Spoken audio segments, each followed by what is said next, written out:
You need to do IELTS. You need to improve your English language skills. But what skills do you need to improve? Let's have a look at the 8 key skills for IELTS.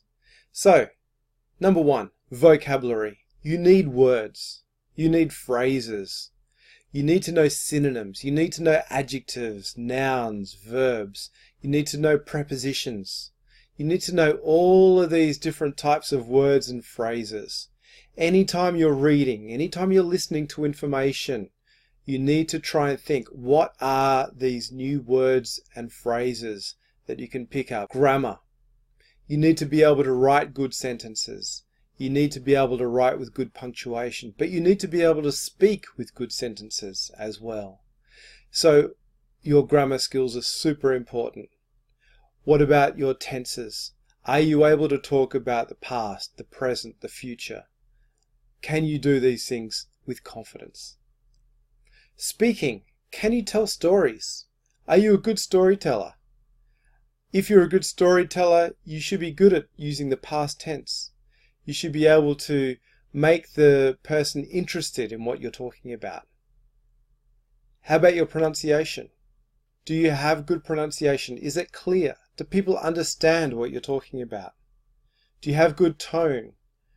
Do you have good rising and falling of tone? Do you stress the right words? And volume as well.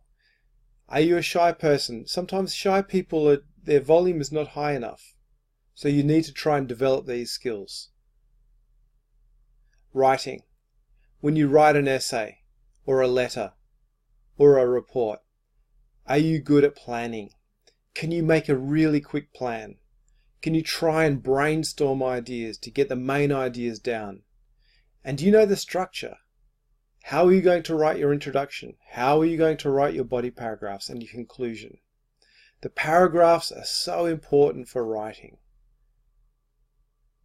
Reading. Skimming, scanning, and detailed reading.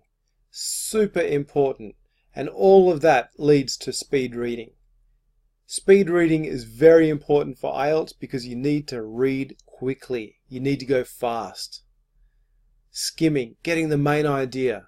Do you understand the topic? Can you use the headlines? Can you use the subheadings? Scanning, can you find the connection between the question and the passage? Details, once you know that that's where the question is or the answer is, can you slow down and take your time and choose the answer carefully?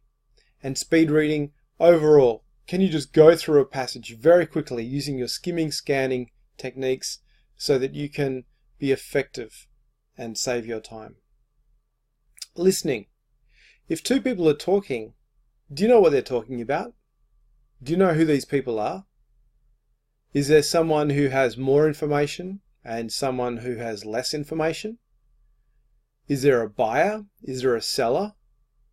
Is there someone who's working at a shop and someone who's calling up the shop? And what about the meaning? What are they talking about? So if there's an academic lecture, for example, what's the main point? And the details.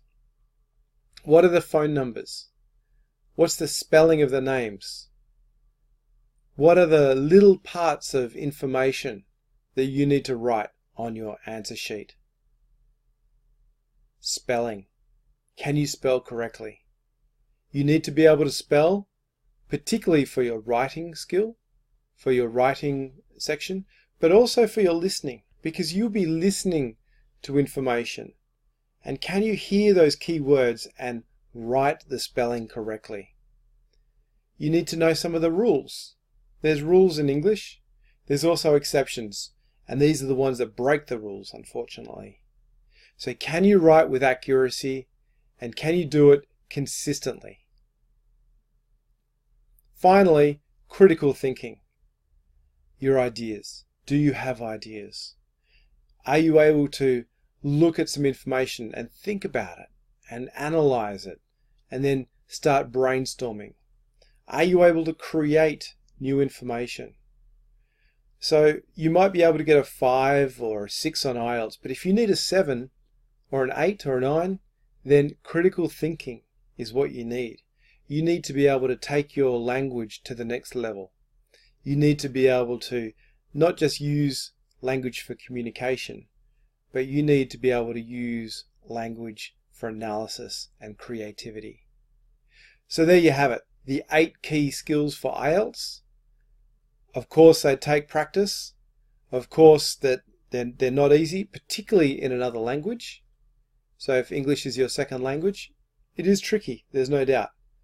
But these are great skills that you can learn for the test, but also for your life, for your job, for your career.